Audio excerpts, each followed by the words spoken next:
हम सब जिज्ञासु हैं, हम सब मुमुक्षु हैं। हमारे जीवन में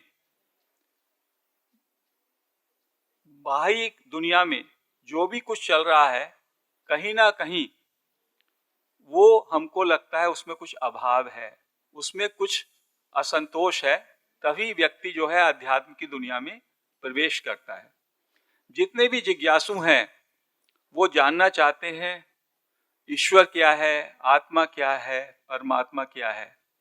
और ये जिज्ञासा वास्तव में तो प्रत्येक ही व्यक्ति में होती है, क्योंकि every one of us want happiness. हम में से प्रत्येक व्यक्ति चाहता है हैप्पीनेस, ब्लिस, पीस। ये सारी चीजें हर एक व्यक्ति को चाहिए। तो इसी के लिए हर एक व्यक्ति के जीवन में एक्सप्लोरेशन, जिज्ञासा, सीकिंग, इसका उदय होता है। उस सीकिंग के चलते वो विभिन्न मास्टर से मिलता है, सीकर से मिलता है, जगह जगह जाकर के अपनी शंकाओं का निवारण करता है। और ये यात्रा तब तक चलती रहती है जब तक कि उसके अंदर से ही ये आवाज ना आए कि ही हैज अचीव्ड या ही सीकिंग इज नाउ डन। उसको जो भी जिज्ञासा थी, उस जिज्ञासा का उसका निवारण हो गया है। और उसी को कहते हैं रियलाइजेशन, उसी को कहते हैं आत्मबोध। तो मेरा जीवन भी ऐसा ही रहा। मैं दिगंबर जैन परंपरा का हूँ और बचपन से ही बहुत सारे मैं दिगंबर जैन सेंट से मिला और जैन सेंट से भी मिला।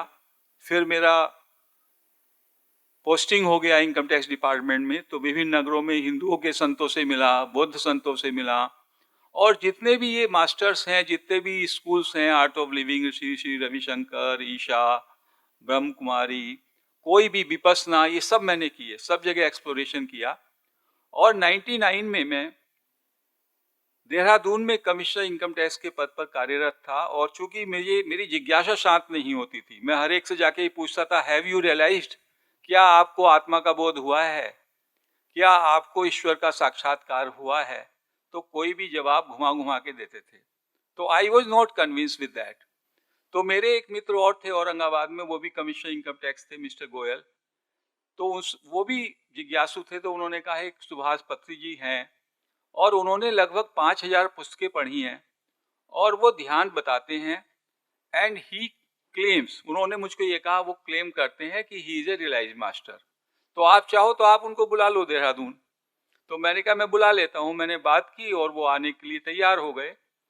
और इस तरह से जुलाई 99 में वो पहली बार देहरादून पधारे, मेरे घर पे स्टे किया। और चूंकि मैं वहाँ पर कमिश्नर के पद पे कार्यरत था, तो मैंने बहुत सारी सभाएं उनकी देहरादून में, स्कूल के बच्चों की, गवर्नर हाउस भी मैं ले गया, गवर्नर साहब को भी उन्होंने ध्यान कराया, और मंत्रियों की, जो भी कुछ हो सकता था, क्योंकि मैं पद पे था। तो बहुत सारी सभाएं ऑडिटोरियम में भी कराई, रुड़की यूनिवर्सिटी में, और जगह जगह हम घूमे। और तब से वो सिलसिला चलता रहा। और वो ध्यान के विषय में जो भी वो बताते थे, शेयर करते थे, जो मेरी शंकाएं हैं उनका भी निवारण होता था। और उनकी जो एक मास्टर होता है, उसकी एक यूनिक शैली होती है। तो उनकी एक यूनिक शैली थी। उनका पूरे की पूरी जो स्टाइल था, इट वॉज सो यूनिक। उसमें उनका बोलने का तरीका, उनकी जागरूकता, ही was a man of great awareness. क्योंकि awareness, heightened awareness is one common thing. जो भी रियलाइज्ड मास्टर होगा, उसकी अवेयरनेस, जागरूकता बहुत ज्यादा उच्च कोटि की होगी। और वो पत्री जी में थी। दूसरी बात, उनका अहिंसा के प्रति जो उनकी पकड़ थी। मैंने कहा कि हम फूलों का गुलदस्ता दे दें उनको, तो वहां से साईं कुमार रेड्डी कहते हैं, नहीं नहीं, वो फूलों को तोड़ने से मना करते हैं। मेरे गार्डन में जो फूल होते थे, नीचे गिरे होते थे, वो सुबह को उठ करके उन्हीं को चुप करके उनको सूंघते थे। तो he was a man to the core. उनके अंदर वो नॉन वायलेंस का भाव भरा हुआ था। पैर किसी को नहीं छूने देते थे। यदि कोई छुएगा तो उसके पैर वो स्वयं छुएंगे। तो उनसे भी मैंने, फिर उन्होंने आनापानसति का ध्यान, मैंने थोड़ा विपස්සना किया हुआ था। Again I went deep into this Anapanasati dhyan. और उन्होंने कहा, आप तो हो गए Swami ji, you are awakened. He used to call me Swami ji. और आप ध्यान का प्रचार प्रसार कीजिए। और मैंने वो, उसके बाद मैं दिल्ली आ गया, दिल्ली में वो मेरे घर पे रहते थे, बॉम्बे आया तब भी रहते थे। बट मैंने उनको कहा बॉम्बे में, after in the year 13 or 14, maybe the 12, in the year 2012, I told that I don't think, मुझे नहीं लगता आप कहते हैं कि I am awakened, I am not awakened। और जब तक मेरा अंदर से ये भाव ना हो कि I am awakened, तो इस बात पे उनको थोड़ा गुस्सा भी आया, कहने लगे आप कैसे कहते हैं स्वामी जी, मैं कह रहा हूँ। और मुझको, मैंने कहा मुझको ये भी लगता है कि इस ध्यान से जितना कुछ मुझे पाना था मैंने पा लिया, लेकिन शायद अभी भी कुछ बाकी है, there is something further and that I need to work on. तो उन्होंने कहा आप एक्सप्लोरेशन कीजिए, मैं तो कभी किसी को रोकता ही नहीं हूँ, you can continue with your exploration, with your seeking. हालांकि मैं कहता हूँ कि आप हो गए हैं और आप इसका प्रचार जारी रखें। तो मैंने फिर अपने को स्लो डाउन कर दिया, प्रचार प्रसार थोड़ा कम किया, और मैं साथ ही साथ दूसरे मास्टर्स को, रमन महर्षि के आश्रम में जाता तिरुवनमलाई में, जो who am I technique, non dual teachings को शेयर करते हैं वहाँ पे। And Raman Maharshi has been one of the greatest sages of 20th century. और एक निसर्गदत्त महाराज, जिन्होंने एक किताब लिखी है आई एम दैट, जो भी नॉन ड्वेल टीचिंग की है, अद्वैत की है, वो बॉम्बे में रहे। तो इनका मैंने बहुत अध्ययन किया, इनके जो भी साथ के लोग थे जो उसको फॉलो कर रहे थे, उनसे मैं जाके मिला, क्योंकि ये ज्ञान मार्ग जो है अद्वैत वेदांत का, ये थोड़ा सा दुरूह है, कठिन है। आश्रम भी मैं गया और मेरी जो ये सर्च है जारी रही। और लगभग मैंने रमन महर्षि आश्रम में भी मैं लगभग 2005 से 4 से जाना शुरू किया, 20 साल वहाँ पे भी जाके मैंने बहुत ज़्यादा लोगों से बात की, बिकॉज मेरे मन में ये भाव था कि मेरी जिज्ञासा का, मेरे अंदर से एक ये भाव आना चाहिए, yes this is reality, this is आत्मा। तो अंत में आकर के मुझको 2022 2021 के लगभग मुझको ये लगा कि जो मेरी सीकिंग है उसको जो है, जो मिलना था, मतलब I could get the final answer, this is consciousness, this is आत्मा। और पत्ती सर से भी मैंने शेयर किया, और पत्ती सर ने कहा आपके जीवन का मकसद स्वामी जी यही है, आप महावीर की देशना को, अष्टावक्र गीता को, हु एम आई को, निसर्गदत्त महाराज को लोगों में शेयर करें। तो उसी ज्ञान को अब मैं अपने प्लेटफॉर्म से मेनली शेयर कर रहा हूँ। तो ये नॉन ड्वेल टीचिंग क्या है, अद्वैत वेदांत क्या है, इसको जाने। अद्वैत वेदांत कहता है कि अल्टीमेट रियलिटी इज वन, जो वास्तविकता है वो केवल एक है, केवल एक, और वही सब सारे अनेकता का आधार है। That is the substratum for all diversity and that is the illumination. वो सबका आधार है और वो सबका प्रकाशक है। तो वास्तव में हम लोग जो हैं नाम रूप में विविध दिखाई देते हैं, वी आर डाइवर्स, हम अनेक हैं because of the names and forms, but essence of all of us is the same. और उसको कॉन्शियसनेस भी कहा, उसको प्योर अवेयरनेस भी कहा, उसको रमन महर्षि ने सेल्फ कहा, निसर्गदत्त महाराज भी कॉन्शियसनेस कहते हैं। तो उसके अनेक नाम हैं, उसको साक्षी भी कहते हैं, विटनेसिंग भी कहते हैं, उसको बोध भी कहते हैं, उसको ज्ञान भी कहते हैं, जो गीत गोविंदम में बात हो रही है, उसको निसंग भी कहते हैं, उसको अक्रिय भी कहते हैं। तो उसके हजारों नाम हो सकते हैं, but that is one reality. तो ये नॉन ड्वेल टीचिंग में जो रमन महर्षि है, इसके विषय में और हल्का सा बता दूं, ये सब बातें काफी गूढ़ हैं। रमन महर्षि जो है एक संत थे और उनका जन्म मदुरई के पास एक गांव में हुआ, और वो अपने चाचा के घर पर 14 साल की आयु में, ही वॉज ए नॉर्मल बॉय, पढ़ाई में ज्यादा मन नहीं लगता था, नींद ज्यादा आती थी। 14 साल की आयु में उनको मृत्यु का भय हो गया बहुत ज्यादा। ही स्टार्टेड फियरिंग, उसने कहीं डेथ देखा तो उसके मन में भी डेथ जो फियर है उसने उसको ग्रिप में ले लिया। फिर उनके अंदर से आवाज आई, चलो इतना मौत है तो मैं देखता हूँ, लेट मी डाई। और वो नीचे फर्श पर लेट गए और उन्होंने मरने का अभिनय किया, जैसे वो मरने जा रहे हों। और तभी उनको लगा कि उनके अंदर से जो चेतन तत्व है वो बाहर है और वो अपने ही शव को देख रहा है। यानी उनका जो शिव तत्व है, कॉन्शियसनेस, वो उनकी आत्मा, वो अपने ही शरीर को वहां देख रही है। और उस अनुभव के बाद उनके अंदर पूरा रूपांतरण हो गया। उन्होंने अपने भाई से कुछ किताबें खरीदने के लिए 3-4 रुपए मांगे। उन्होंने, उनको पहले से कोई इंडिकेशन था तिरुवन्नमलई कोई जगह है, और वो वहाँ पे ट्रेन का टिकट लेकर के वहाँ बैठ गए और वहाँ पे मंदिर में जाकर के, एक वहाँ पे अरुणाचल शिव का मंदिर है, कोने में बैठ गए, कपड़े भी सब निकाल दिए और समाधि में चले गए। उसके बाद लोगों ने उठा के उनको किसी और गुफा में, फिर तीसरी गुफा में, चौथी गुफा में, और अंत में बीच में तो लोग उनको इग्नोर करते, बच्चे उन पे पत्थर मारते, लेकिन फिर जो जो लोग आके उनसे मिले तो लगा ये तो बहुत ज्ञानी है, यंग बॉय, ये तो दक्षिणामूर्ति है, बोलता ही नहीं। तो उसके बाद एक आश्रम बन गया खुद ब खुद ही विजिटर से, और आज उसका नाम है रमन आश्रम तिरुवन्नमलई में। I am a constant visitor there. तो इन इन संत का किसी को मालूम नहीं था। एक पॉल ब्रंटन करके, वन पॉल ब्रंटन नाम के एक व्यक्ति, जो कि यूके, इंग्लैंड का एक जर्नलिस्ट था, लेकिन सीकिंग थी उसमें, बहुत जिज्ञासु था वो। उसको बताया गया कि India is full of mystics, बहुत सारे तत्व ज्ञानी, बहुत सारे संत, बहुत सारे बुद्ध पुरुष कोने कोने में, गली गली में इंडिया में हैं। तो then he decided to visit India in the year 1910 और 12, मे बी 1920। वो यहाँ आया, उस टाइम पे शिप से आते थे।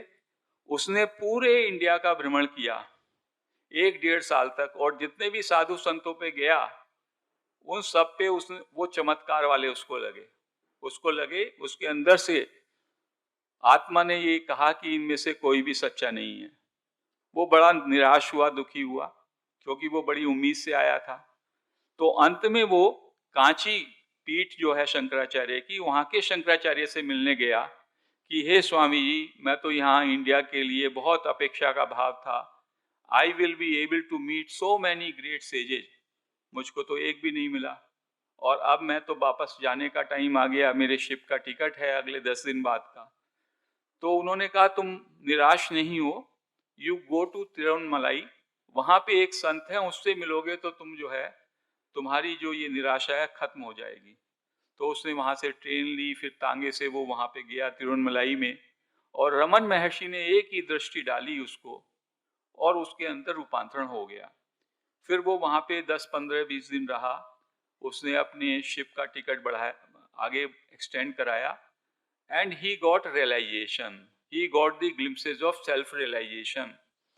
When he went back to UK, तब उसने एक बुक पब्लिश की, उसका नाम है search into secret India, one of the greatest book anybody should read about. तो ये सर्च इनटू सीक्रेट इंडिया, जब ये किताब उन्होंने पढ़ी लोगों ने, तो पूरे वर्ल्ड से लोगों को पता चला there is somebody Raman Maharshi, and he is a sage of silence, he is the reincarnation of Dakshinamurthy. तो पूरे विश्व से ज्यूज भी आए, पारसीज भी आए, क्रिश्चियंस भी आए, ऑस्ट्रेलिया से, यूरोप से, यूके से, अर्जेंटीना से, सब जगह से वहाँ पर आए। और वहाँ लोग आते और रमन महर्षि ना तो कुछ ध्यान कराते, केवल वो डिस्कोर्स करते। ज्ञान की चर्चा में क्या होता है, संवाद, संवाद इज दी मेन, कि वो संवाद के जरिए, ज्ञान का ये लक्षण है कि ज्ञान में जैसे आपने समझा आप हो गए। ज्ञान मार्ग इसलिए तीव्र मार्ग कहलाता है। तो उनके सानिध्य में बैठेंगे, उनकी प्रेजेंस से, और जो वो क्वेश्चन आंसर करेंगे उससे लोगों के अंदर रूपांतरण हो जाता। कुछ लोग बाहर के 2 दिन आए और वो पूरे टाइम वहीं रह गए, और उनकी समाधि भी वहीं बनी हुई है, जैसे एस कोहन है। कितने लोगों ने नाम भी बदल के इंडियन रख लिए, now they have written so many books about Raman Maharshi. And Raman Maharshi is the only sage in the entire history of mankind जिनकी जो गाय थी लक्ष्मी, वो भी सेल्फ रियलाइजेशन हुआ। एक कौवा था, वो भी सेल्फ रियलाइजेशन हुआ। That is the only says जो जिनके प्रेजेंस में इवन पशु पक्षी भी, उनको भी रियलाइजेशन हुआ। वो लक्ष्मी काऊ जो है एकदम मनुष्यों की तरह बिहेव करती थी। दोपहर को जब लंच का टाइम होगा तो वो आकर के उनके दरवाजे पर अपना सिर हिलाएगी, तो वो कहेगा अच्छा माँ खाने का टाइम हो गया, चलता हूँ। जब अपना बच्चा डिलीवर करेगी तो आएगी, अच्छा बच्चे को आशीर्वाद देना है मुझे, और उनको लेके चली जाएगी। And when that cow was breathing last, तो उन्होंने उसके पास गए, बैठे, और ही टोल्ड नाउ ये जीवन मुक्त हो गई। So that is another unique history. So I went through the details and the wisdom of Raman Maharshi, and then Nisargadatta Maharaj is another story, because now I am coming to the Gyan, so I cannot narrate too much about these sages. तो क्या ये non dwell teaching कहती है? Non dwell teaching यही कहती है कि ultimate reality is only one, केवल एक ही सत्ता है, एक ही तत्व है, जो तत्व अनेक रूपों में केवल भाषित हो रहा है, प्रतीत हो रहा है। हम सबका जो एसेंस है केवल एक चेतना है, हम सबका ही नहीं, इवन एनिमल्स का भी, पशु पक्षियों का, सब में केवल एक तत्व है जिसने ये अनेक रूप धारण कर लिए, और ये अनेक रूप भी प्रतीति मात्र हैं। दे एपियर एंड दे डिसएपियर। जैसे कि जब दूर रेत होता है और रेत में जब सूरज की किरण पड़ती है तो वहां पानी दिखाई देता है, और मृग जो है, मृग जल उसको कहते हैं, मृग उसको जल मान करके वहां जाता है, वहां से दूसरी जगह चला जाता है, और इसी प्रतीति के चक्कर में वो आसक्ति में आ करके अपने प्राण खो बैठता है। हमको भी दूर से जल वो दिखाई देगा, लेकिन हम जानते हैं वो जल नहीं है। तो ऐसे ही जो ज्ञानी है, जो रियलाइज स्टेज है, उसको मालूम हो जाता है कि ये जो विविध नाम और रूप का संसार है, ये केवल एक आरोपित है, ये केवल एक प्रतीति मात्र है, ये है ही नहीं। तो इन्होंने क्या कहा कि जो निसर्गदत्त महाराज और रमन महर्षि, उन्होंने ये कहा कि पहले आप सत असत विवेक करें, पहले आप जड़ चेतन का डिस्टिंक्शन करें, क्या तो सत है और क्या असत है। सत को तभी तो जानेंगे, पहले जान तो लो कि सत क्या है, असत क्या है। कहते हैं सत वो होता है जो कभी परिवर्तन नहीं होता, जो हमेशा जैसा का तैसा रहता है, चेंजलेस, और हमेशा फ्रेश रहता है, तरोताजा रहता है, हमेशा निर्लेप रहता है, और वो एक्शनलेस भी है और निर्दोष भी है। निर्विकार, निर्दोष, निर्लेप, हमेशा ज्यों का त्यों, ना उसका आदि ना उसका अंत, अनंत, वो सत्ता अपरिवर्तनशील, वो तो है सत। और असत क्या है? जो हमेशा परिवर्तन होता रहता है, विकार युक्त है, क्रियाशील है, उसमें लिप्त है, और कभी शुरुआत होती है उसकी, कभी अंत हो जाता है। तो उन्होंने कहा जब आप सत असत का विवेक करेंगे, अपने जीवन में ही इस विवेक को जागृत करेंगे, तो आप पाएंगे कि आपके अंदर जो वो तत्व है, चेतन तत्व जिसको आत्मा कह सकते हैं, उसके अलावा बाकी सब असत है। आपका शरीर असत है, शरीर आपका लगातार बदल रहा है। शरीर आपका बचपन में 2 पाउंड का था, 10 पाउंड का हुआ, 20 का हुआ, 50 का हुआ, 100 का हुआ, और फिर वो खत्म हो जाएगा। तो असत तो है ही नहीं। अद्वैत वेदांत कहता है ये तो एपियर होता है। ऐसे ही आपका मन, मन के विचार हमेशा बदल रहे हैं। मन का विचार तो सुबह क्या था, दोपहर क्या है, वो सब बदल रहा है। मेरी बुद्धि का निर्णय की क्षमता वो भी बदल रही है। तो आपके सेंसेस की कैपेसिटी वो भी बदल रही। तो अद्वैत वेदांत कहता है जो आपका शरीर, मन, बुद्धि, इंद्रियां और मैं, अहंकार, ये सब कॉन्स्टेंटली चेंजिंग है, ये सब असत है। तो इसी असत में जो आप अपने को एक पर्सनैलिटी मान लेते हो, you consider yourself as a separate entity. कहते हैं यही अज्ञान की जड़ है। पहले तो आप अपने को एक सेपरेट एंटिटी मान लेते हो, जो कि वास्तव में मिथ्या है, भ्रम है, और फिर उसको बुद्धत्व देना चाहते हो। यहीं पे गड़बड़ हो जाती है। आप सत और असत का विवेक आ गया तो आप अपने सत स्वरूप में लीन हो जाओगे। आपका तो वास्तविक स्वरूप जो है वो चेतन तत्व है, जो कभी बदला ही नहीं, जिसका कभी जन्म नहीं हुआ, जिसकी कभी मृत्यु नहीं होती। ये जो असत है, शरीर ये एक अनुभव मात्र है, मन आपका एक अनुभव मात्र है, बुद्धि आपकी अनुभव मात्र है। और जो ये मैं कहता है ना, जैसे अभी मैं बोल रहा हूं मैं बोल रहा हूं, तो ये जो मैं बोल रहा हूं ये मैं मिथ्या बात कह रहा हूं, क्योंकि मैं बोलता हूं मेरी इंद्रियां, तो मेरी इंद्रियां हैं, तो मेरी इंद्रियां बोल रही हैं। मेरा शरीर, इंद्रियां, मन, बुद्धि सामूहिक रूप से बोल रही हैं। वास्तव में मैं तो उसका दृष्टा हूं, चेतन तत्व। तो हम लोगों को एक संस्कार के कारण बचपन से ही हमारे अंदर ये देह भाव भर दिया गया। I am a body. Body का मतलब उसमें स्थूल देह भी आ गई, आपका सूक्ष्म शरीर भी आ गया, आपका कारण शरीर भी आ गया। वो सारे के सारे जितने भी शरीर हैं वो बदलने वाले हैं। That you are not, you are the consciousness. और वो जो आत्मा का तत्व है वो मेरा और आपका अलग नहीं है। अद्वैत वेदांत में दैट इज ओनली वन। सबके अंदर एक ही कॉन्शियसनेस, एक ही अवेयरनेस है। तो एक तो ये बात। फिर उन्होंने दूसरा एक विवेक के लिए एक सूत्र और दिया, दृग दृश्य विवेक। उन्होंने कहा जो दृश्य है, दृश्य आपसे भिन्न है। जैसे अभी मैं आप सबको देख रहा हूं, ऑब्जेक्ट्स को, और इनको मेरी आंखें देख रही हैं, तो आंखें देखने वाली इस दृश्य से अलग हैं। अब आंखों को कौन जानता है? आंखों के पीछे मन आंखों को जान रहा, मन जान रहा है कि मेरी आंखें आप सबको देख रही हैं। तो मन जो है, मन मन एक दर्शक हो गया, दृष्टा हो गया आंखों का। अब मन को भी समझने वाली कौन है? बुद्धि। बुद्धि जान रही है कि ये मन, तो बुद्धि मन के भी पीछे खड़ी है, और बुद्धि के पीछे आत्मा खड़ी है। तो ये अद्वैत वेदांत कहता है आप समझो कि आप मन, बुद्धि, इंद्रियों से आत्मा को समझ पाओगे क्या? मैं अपने पीछे वाले को कैसे समझूंगा? वो तो बहुत विराट है। मैं अपने सामने वाले को ही तो समझ सकता हूं। आंखें जो है सामने के दृश्य को ही तो देख सकती हैं। मेरी आंखें, आंखों के पीछे क्या है वो कैसे देख पाएंगी? तो दृश्य ऑब्जेक्ट्स, आईज या मेरे सेंसेस, उसके पीछे मन, उसके पीछे बुद्धि, और बुद्धि के पीछे आत्मा। तो आत्मा के प्रकाश से ये सारे का सारा जो असत है, दृश्य है, वो प्रकाशित होता है और मुझे भ्रम हो जाता है मैं ये हूं।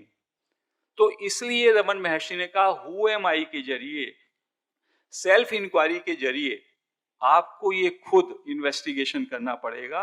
I am not the body, I am not the mind, I am not the intellect, I am not the senses, I am not this I जिसको आप कहते हैं। ये कहते हैं this is A fake identity. ये आपने 400 बीसी का काम कर लिया। आपने अपने को एक पर्सनैलिटी मान लिया और अपना नाम रूप का डेजिग्नेशन दे दिया। अब इस नाम रूप के डेजिग्नेशन के बाद आप कितनी कोशिश कर लो, you can never get enlightened. क्योंकि कोई भी नाम रूप का व्यक्ति को अवेकनिंग नहीं होती। जब अवेकनिंग होती है तो वो ये समझ जाता है कि ये केवल एक दिखावा है, देयर इज नो इंडिविजुअलिटी। आपका व्यक्तित्व का खत्म होना ही वास्तव में अवेकनिंग की शुरुआत है। तो अद्वैत वेदांत कहता है कोई यदि व्यक्ति अपना एक व्यक्तित्व, अपनी एक अलग से पर्सनैलिटी मानता है, जैसे हम पूछें आप कौन हैं, तो आप अपना क्या परिचय देते हैं? मेरा ये जन्म हुआ, मेरे माता पिता ये है, मैंने ये शिक्षा पाई, इस गांव में जन्म लिया, ब्राह्मण हूँ, क्षत्रिय हूँ, बहुत सारा जो भी आप परिचय देते हैं, कहते हैं ये सब आपका झूठा परिचय है। दिस इज द इंट्रोडक्शन और प्रोफाइल ऑफ योर देह, मन, बुद्धि। अदरवाइज तो आप आत्मा है, शुद्ध आत्मा है। तो ये जो मैं है, उसने कहा इस मैं को आप जांचो। और ये कैसे शुरू होता है, उसका पूरी की पूरी प्रैक्टिस है, जो 1 घंटे 1.5 घंटे में एक्सप्लेन होती है और हम अपने ग्रुप में करते हैं। तब आपको ये पता चलता है जो ये मैं है, ईगो वाला मैं, मैं, अहंकार का क्या मतलब है? मैं का एक आकार बन गया, मैं को मैंने इस शरीर के साथ जोड़ दिया। Then it collapses. जैसे ये कोलैप्स होता है, your sense of separation goes away, और फिर आप अस्तित्व हो जाते हो। तो उन्होंने कहा व्यक्तित्व is totally an illusion, it is the only ignorance. जब आप इस इग्नोरेंस को समाप्त कर देते हो, you become the existence. All existence is all together, it is a total functioning. Nisargadatta Maharaj कहते हैं सारा सामूहिक में ही फंक्शनिंग है, मैं किसी और से अलग हूं ही नहीं, केवल ऑपरेशनल दृष्टि से मैं दूसरों से अलग हूं, ये मेरी भ्रांति है। अष्टावक्र गीता इस बात को बहुत अच्छी तरह कहती है। अष्टावक्र गीता कहती है कि अरे तुम तो अभी इसी समय, जनक से बोलता है अष्टावक्र, तुम अभी इसी समय मुक्त हो, केवल अपने अहंकार का त्याग कर दो। हे जनक, तुमको अहंकार के महासर्प ने काट लिया है। तुम समझते हो तुम करता हो, क्योंकि कोई करता नहीं है। तो इस सिस्टम में ना तो कोई कर्म की थियरी रहती है। Why I have chosen this system, जो कि मुझको सूट कर रहा है, that is why I share it।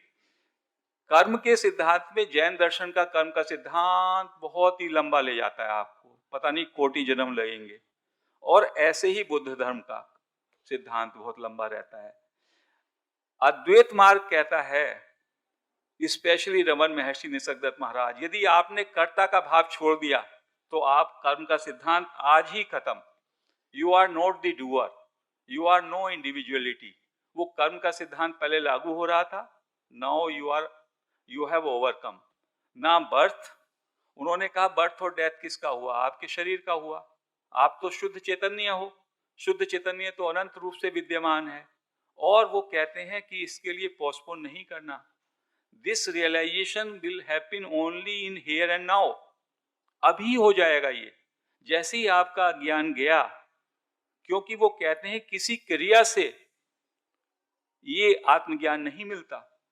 उन्होंने कहा मेडिटेशन से भी नहीं मिलता। मेडिटेशन से केवल आपकी जो माइंड का विक्षेप मल है वो कम होगा। क्यों कहते हैं वो? कि इसके लिए ज्ञान चाहिए। कोई भी क्रिया, आत्मा के क्षेत्र में कुछ क्रिया होती ही नहीं है। आत्मा का बोध जो है वो साधन निरपेक्ष है, करण निरपेक्ष है। तो इसीलिए आजकल इस नॉन ड्वेल टीचिंग्स को स्पिरिचुअल बाईपास का नाम दिया गया, डायरेक्ट पाथ। स्पिरिचुअल बाईपास क्या है?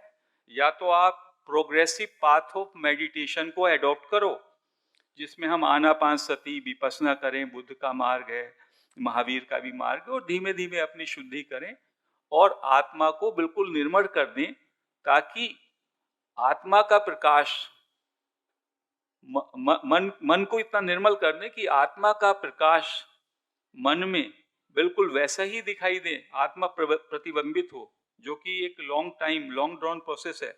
या आप अपने मन का नाश कर दें।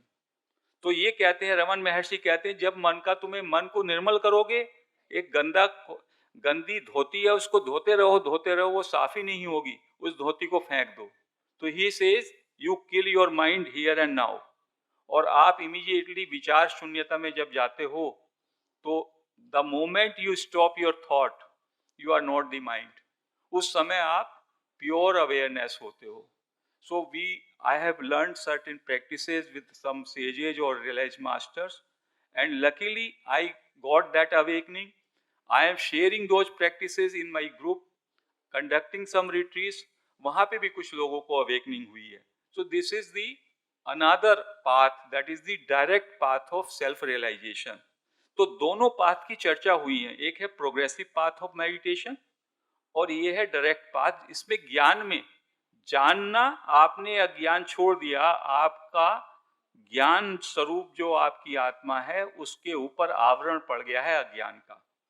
आपने मान लिया मैं एक व्यक्तित्व हूं, I am an individuality, I am a separate personality which is born and which will die. ये कहते हैं no, you are not the body mind intellect. ये बॉडी माइंड इंटेलेक्ट तो असत है, आप अपने सत स्वरूप में स्थित हो गए, तो ये तो आती जाती चीज है, आप तो इसका विसर्जन देखोगे। और इसके लिए क्या एग्जाम्पल देते हैं? आपकी 3 अवस्थाएं होती हैं 24 आवर्स में। You pass through 3 stages.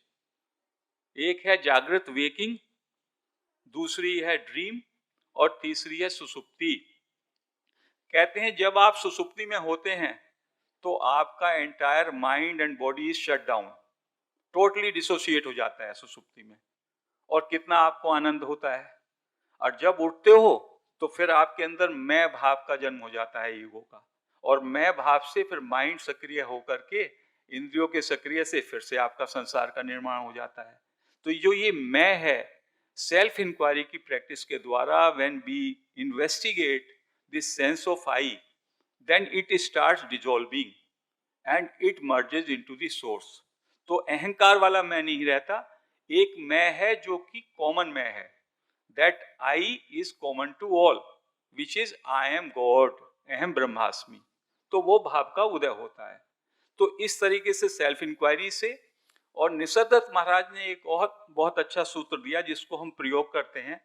वो कहते हैं I amness, always hold on to I am, मैं हूं, आई एग्जिस्ट, इस भाव में रहो। आई एग्जिस्ट में मेरा नाम रूप नहीं है, केवल मेरा होनापन, जो कि 2 या 3 साल का जब बच्चा, उसको जब ये भान होता है, चारों तरफ देखता है, तो उसके अंदर एक सेंस ऑफ एग्जिस्टेंस आता है कि he is alive, but he doesn't know. अभी उसके माता पिता ने उसको नाम रूप का संसार निर्मित नहीं किया, नेम एंड फॉर्म्स की दुनिया का तो अब धीमे धीमे उसको ज्ञान दिया जा रहा है, संस्कार दिया जा रहा है। तो आपका होनापन जो एसेंस है आपका, वो एसेंस पे आप बने रहोगे। तो निसर्गदत्त महाराज को उनकी गुरु की गाइडेंस में 3 साल में ही वो ज्ञान हो गया था, अहम ब्रह्मास्मि। तो ये कैसे एसेंस हम सबका एक है? कहते हैं जैसे ऑर्नामेंट्स हैं, जैसे आभूषण है, कितने आभूषण हैं? पूरे विश्व के आभूषण की कलाकारी अलग है, उनके नाम अलग हैं, उनका रूप अलग है। उनका एसेंस क्या है? सोना। यदि सोने को हटा दो तो क्या आभूषणों का नाम रूप बचेगा? तो ये टीचिंग्स कहती हैं कि नाम रूप केवल एक अपीयरेंस है, बिना एसेंस के नाम रूप बचेगा ही नहीं। तो सारे ऑर्नामेंट्स का एसेंस है सोना। सागर में कितनी तरंगे हैं? उन सारे तरंगों का एसेंस है वाटर। चाहे सागर का हो तरंगों का, हम तरंगों की तरह अपने को अलग मान लेते हैं। फिर मैं सोचता हूं मैं छोटी तरंग हूं, दूसरा बड़ी तरंग है, और हम अभाव का जीवन जीते हैं। इस तरह से मिट्टी है, मिट्टी के इतने सारे बर्तन हैं, उन सब का एसेंस क्या है? मिट्टी है। और एक सम्य सटीक जो एग्जाम्पल है, जो कि हर एक नॉन डुअल टीचिंग का मास्टर उसको बताता भी है, और हमारे हमेशा हमारे अंदर वो ज्ञान के रूप में चमकती रहती है। स्क्रीन, सिनेमा का स्क्रीन होता है, सिनेमा के स्क्रीन पे मूवी चलती है, मूवी हमेशा बदलती रहती है, लेकिन सिनेमा का स्क्रीन आधार के रूप में, अधिष्ठान के रूप में ज्यों का त्यों रहता है हमेशा। मूवी बदलती रहती है, और स्क्रीन के अंदर ही एक प्रकाश होता है, उस प्रकाश से ही उस मूवी में भी प्रकाश आता है। ऐसी जो हमारी आत्मा है, जो कॉन्शियसनेस है, वो स्क्रीन की तरह है, जिसमें कभी कोई परिवर्तन नहीं।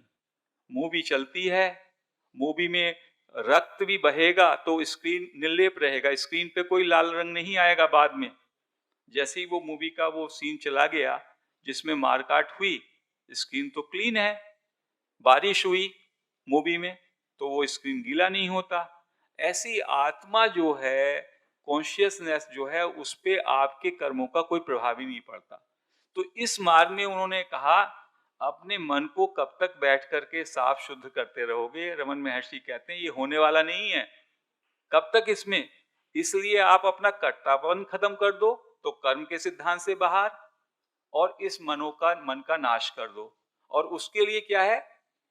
The only obstruction is mind. Mind का मतलब है मैं विचार। मैं विचार का इन्वेस्टिगेशन करो और विचारों को समाप्त करना, विचारों की शून्यता। समाधि की क्या बात कही रमन महर्षि ने? कहते हैं कि ध्यान के बाद पातंजलि योग सूत्र में समाधि की स्थिति बनती है। समाधि का मतलब है विचारों से मुक्ति।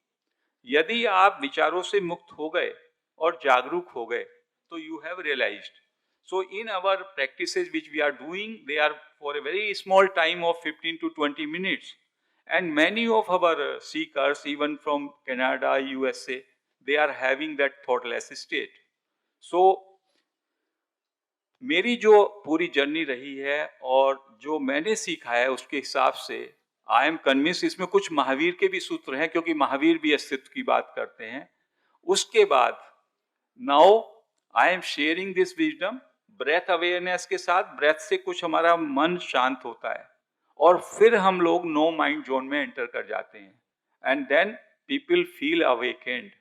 सो this is a small sum and substance of these teachings of non dual. Advaita Vedanta की ये टीचिंग्स हैं. इसमें देयर इज नो डूअरशिप. आप डूअरशिप बाद में ले आते हैं. कर्ता, महर्षि रमन कह रहे हैं कर्ता भाव आप बाद में आरोपित कर लेते हैं कि मैंने किया. वो होता है, एवरीथिंग इज हैपनिंग ओनली. वो कहते हैं deeds are done, events are happening, entire cosmic forces are at work. एक धूल का कण भी यदि उड़ता है तो उसके लिए भी सारा कॉस्मोस ही तैयार उसके लिए जिम्मेदार है. There is not one individual reason. लेकिन चूंकि मैंने अपने अंदर एक मैं का निर्माण कर लिया, झूठे मैं का, मैं कर्ता भाव आरोपित कर देता हूं. यहां से जाऊंगा, मैंने देखी ये बोला जा रहा है, ये कॉन्शियसनेस में ये घट रहा है. आप सुन रहे हैं, ये बोला जा रहा है. This is all happening in consciousness. Everything is a happening. So इसलिए रमन महर्षि का एक सूत्र है, everything whatever is destined to happen will happen. आप अपना बोझा उतार दो. रमन महर्षि कहते थे कि एक व्यक्ति है जो मूढ़मती है, जो अज्ञानी है, उसकी स्थिति ऐसी है कि उसको मान लो चेन्नई से दिल्ली की ट्रेन में जाना है तो वो अपने सिर पे अपना ट्रंक रख करके, सिर पे अपना बक्सा सामान का रख करके गाड़ी में, ट्रेन में खड़े होकर के जाएगा चेन्नई से दिल्ली. और दिल्ली उतरेगा और कहेगा देखो ये बक्सा मैं लेके आया. वो मूढ़मती है.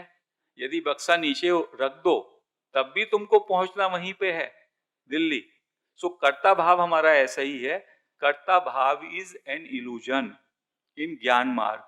और जैसी कर्ता भाव के इल्यूजन से आप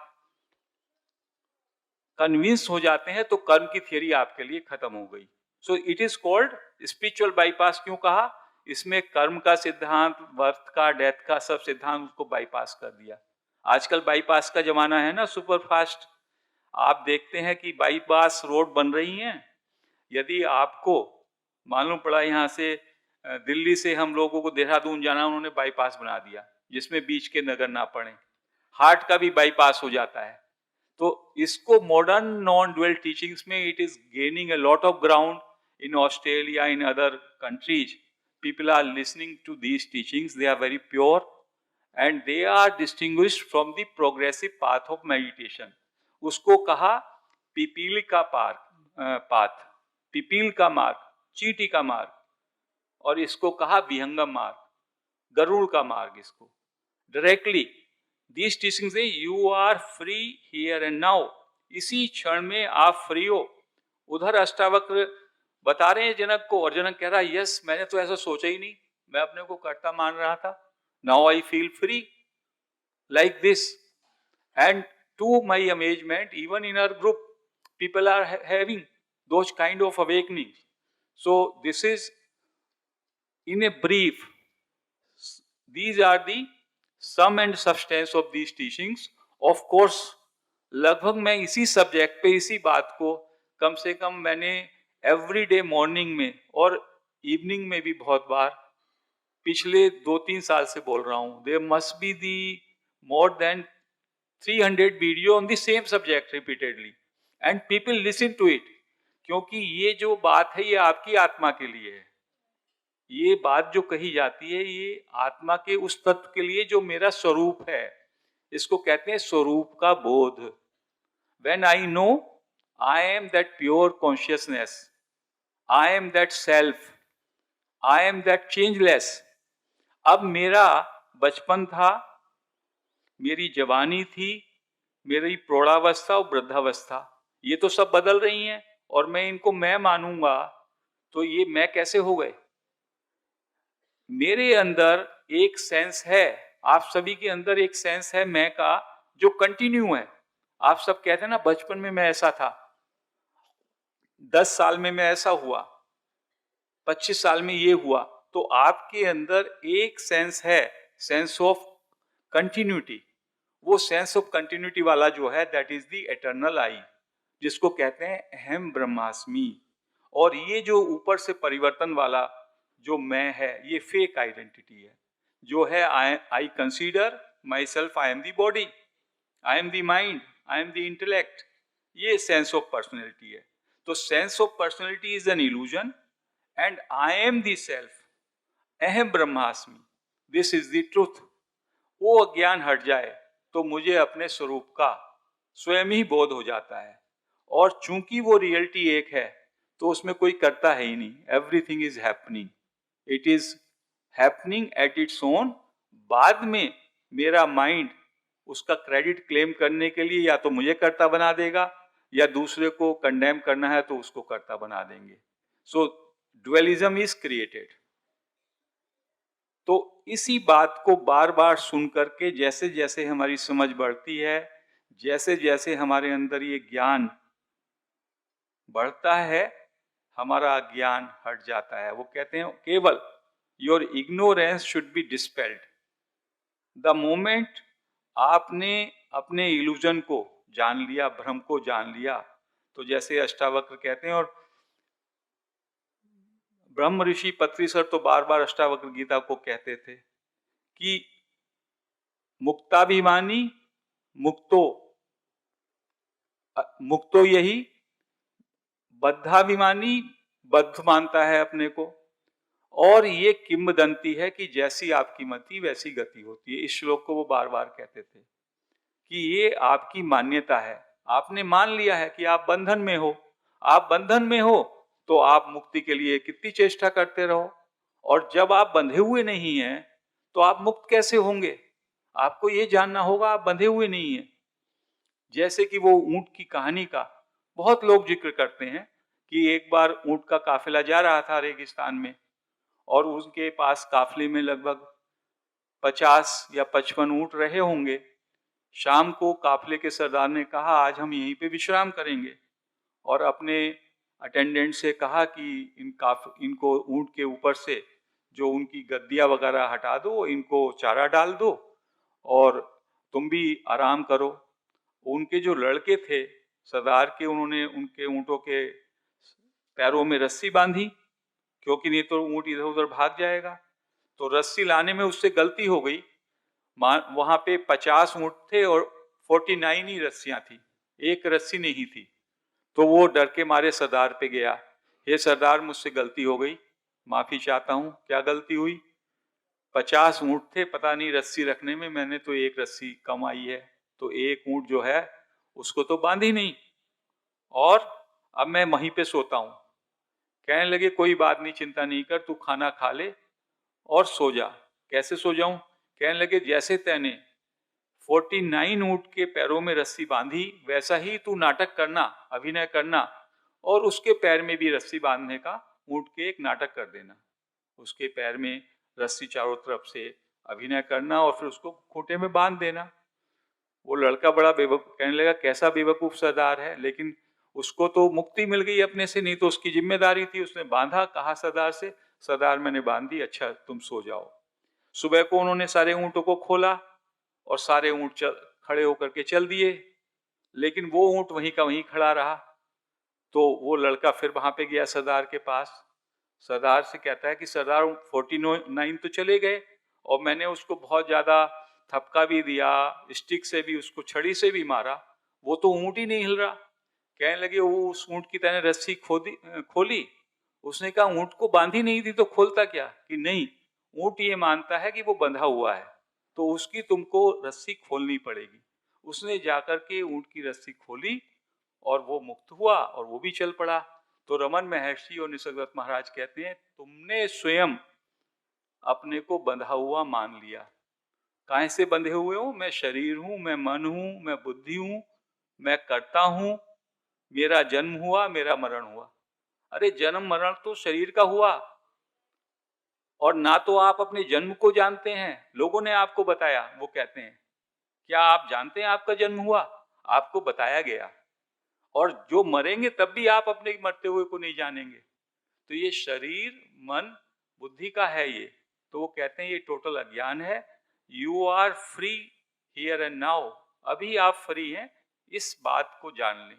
अज्ञान का आवरण जैसे ही हट जाएगा, अज्ञान का अंधेरा जैसे ही छट जाएगा, you can realise your true self, which is one reality, जिसका नाम है कॉन्शियसनेस, चेतना, अवेयरनेस, जागरूकता, थॉट फ्री स्टेट, जहां पे मन नहीं रहता। जब तक आप मन के राज्य में हैं, तब तक आप ड्रीम वर्ल्ड में हैं। ओशो ने कहा ये बात, किसी व्यक्ति ने जाके उनसे कहा, गुरुजी मुझको तो कृष्ण दिखाई देते हैं, मुझे तो शिव दिखाई देते हैं। कहने लगे ये सब मन का राज्य है आपका। मन में जो आप कल्पना करोगे वो आपको प्रोजेक्ट कर देगा मन। मन से पार जाना है, यदि आपको आत्मा का बोध करना है, तो वहां पर कोई एक्सपीरियंस नहीं है। आत्मा तो अनुभवों को जानने वाली है, आत्मा तो ज्ञाता और दृष्टा है। आत्मा अनुभव अनुभव तो एक पर्दे पे मूवी की तरह है। जो भी मेरे विचार आ रहे हैं, that is a part of movie. मेरी सारी कहानी अब तक की जो है, ये सब इल्यूजन मात्र है। उसमें से कुछ भी याद रखने का नहीं है, कुछ भी याद रखने का नहीं है। आप केवल शुद्ध चेतना मात्र हो। आप सनातन हो, आप ब्रह्म स्वरूप हो, आप शिव स्वरूप हो, जिसका ना जन्म हुआ ना मृत्यु होगी। केवल आपने अपना गलत तादात्म्य कर लिया, आपने अपना गलत आइडेंटिफिकेशन कर लिया, आपने अपना इस देह के साथ आइडेंटिफिकेशन कर लिया। मैं देह हूं, मैं व्यक्ति हूं, अपने ऊपर एक नाम और रूप का आइडेंटिफिकेशन कर लिया, और उससे मुक्त होना चाहते हो और उसको पकड़ के रखना चाहते हो। तो दीस टीचिंग से ये विरोधाभास है। इसमें आप कितना भी लगे रहें, कितना रात दिन लगे रहें, महर्षि रमन कहते हैं नहीं मुक्ति होगी। You have to understand the truth, you have to remove your illusion, and then immediately आपके अंदर जागरूकता आ जाएगी, आपके अंदर अवेकनिंग आ जाएगी। आप अभी इसी क्षण मुक्त हैं, क्योंकि सत्य क्या है? केवल ये क्षण, here and now. Everything happens in this moment only, here and now. There is no past, there is no future. Past और future सब माइंड में है, मन में है, और मन एक रियलिटी नहीं है, मन एक प्रोजेक्शन मात्र है। So these are in sum and substance some teachings of अद्वैत वेदांत। हालांकि इसके लिए कम से कम 3-4 दिन का टाइम चाहिए, क्योंकि जब हम एक एक चीज समझते हैं, जब हम लोग रिट्रीट में जाते हैं, तो एक एक पॉइंट पे कैसे हमारी समझ, हम लोग अज्ञान को इतना अच्छी तरह से पकड़ के बैठे हैं। उस अज्ञान के कारण जितना भी हम करते हैं साधना, उसका कोई विशेष परिणाम नहीं होता, वो बुकिश नॉलेज होती है। ये ज्ञान जो है अनुभूति का विषय है, बोध का विषय है, ये शब्दों का नहीं है। मेरे शब्द, इनका भी कोई मतलब नहीं है। इन शब्द का केवल इतना मतलब है कि ये आपको उस सच्चाई की ओर धकेल रहे हैं। जैसे जल है, मान लो मैं जल के ऊपर सुबह से शाम तक आख्यान करता रहूं, जल ऐसा होता है, जल वैसा होता है, ठंडा होता है, प्यास बुझाता है, और मैं आपको 10 दिन तक भी बोलता रहूं जल को, और दूसरा व्यक्ति जो है जल को आपको कहे लो भाई ये जल का पान कर लो, तो कौन सी स्थिति बेटर है? जिसने जल का पान किया 30 सेकंड में। तो आत्मा का बोध करना वो आत्मा की बातों से नहीं चलेगा। These masters are saying you have to stop your mind, you have to know what is what. सत असत उसको जानो। आप सत स्वरूप आत्मा हो, चेतन हो, और असत से आपका कोई संबंध नहीं। आप दृश्य नहीं हो, अनुभव नहीं हो, अनुभव को जानने वाले दृष्टा या साक्षी हो, और आप तो अनुभव को इकट्ठा करने लग गए। पहले तो हम अपने धन और संसाधनों को इकट्ठा करते हैं, अब हम हमारे अच्छे अच्छे अनुभवों को इकट्ठा कर रहे हैं। कहते हैं अनुभव तो केवल एक स्क्रीन पे, सिनेमा स्क्रीन पे मूवी होती है, केवल वो मात्र है। सो this is briefly the summary of these teachings. I can now open for the question answer, and then I'll also have some practice. It will be a very small practice of 15-20 minutes, and maybe some of them can have the glimpses of those awakening. So thank you, friends. TMC Hindi बदले जी